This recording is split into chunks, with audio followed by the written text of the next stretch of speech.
At 10:50 in the morning, a child reached a stranger's door in Ivins, Utah. Not a reporter, not a family member, a stranger. He was asking for food, water, and police. And before anybody understood the whole case, the first clue was already on camera. A boy outside a house, blurred by the official release, moving like the next moment mattered. The neighbor called dispatch. Officers started moving. An ambulance was sent, and the question hanging over every frame was simple. If one child had escaped from that house, who else was still inside? The first answer was not in a courtroom. It was in the Bodycam. Officers arrived under the red cliffs, in front of a quiet, expensive-looking home that did not look like an emergency from the outside. That is part of what makes the footage unsettling. Nothing screams danger. The walls are clean. The driveway is bright. The mountains are beautiful. And yet every person moving toward that door is responding to a child who said he needed help. The video does not need a dramatic score to feel wrong. The tension is in the waiting. A doorway. A pause. A question. Another officer walking up. A person on the porch. Nobody watching this for the first time knows what will open next. Then the investigation moves from the outside of the house to the inside, and the story stops being about a famous parenting channel. It becomes a search. Room by room, officers begin looking through the property. They are not just looking for evidence. They are looking for children. Every hallway matters because it could be empty, or it could be the hallway that explains why a child ran. This is where the old version went wrong. It talked about the search instead of letting the search carry the pressure. The Bodycam does that better. You see officers moving through bright rooms that feel too quiet. You see the camera turn corners. You see hands on doors, officers waiting, people standing still while the house starts turning into a crime scene around them. Then the next question arrives. If the first child escaped, where was the second? Official footage shows officers locating the safe room area. The room is spare and strange in its emptiness. A door, a code, cabinets, a refrigerator, blank walls, officers looking where no child should have had to hide. The camera checks the room the way investigators check a claim, slowly, mechanically, without trusting the first answer. A door opens. A cabinet opens. A refrigerator opens. The lens catches hands, locks, shelves, and empty space.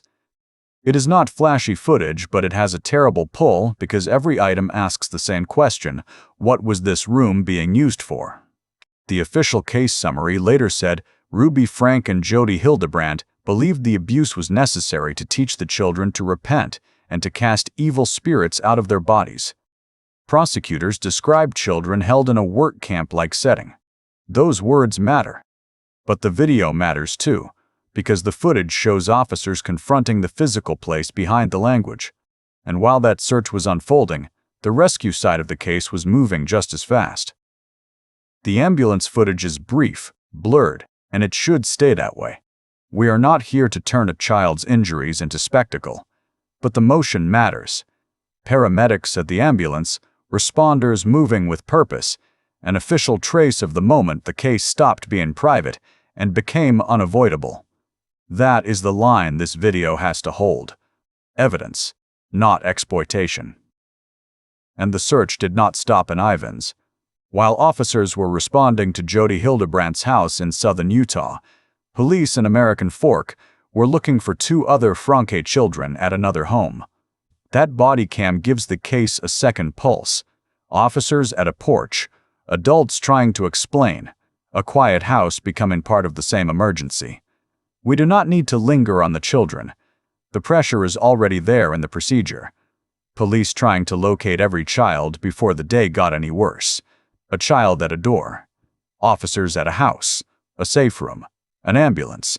Then another porch, another welfare check, another set of adults explaining why children were somewhere else. The pieces are not apart. They are the sequence. That second search is what keeps the middle of this case from going flat. It widens the emergency. The first Bodycam asks what happened inside one house. The American Fork footage asks how far the system around these children had spread. Officers are not chasing a rumor anymore.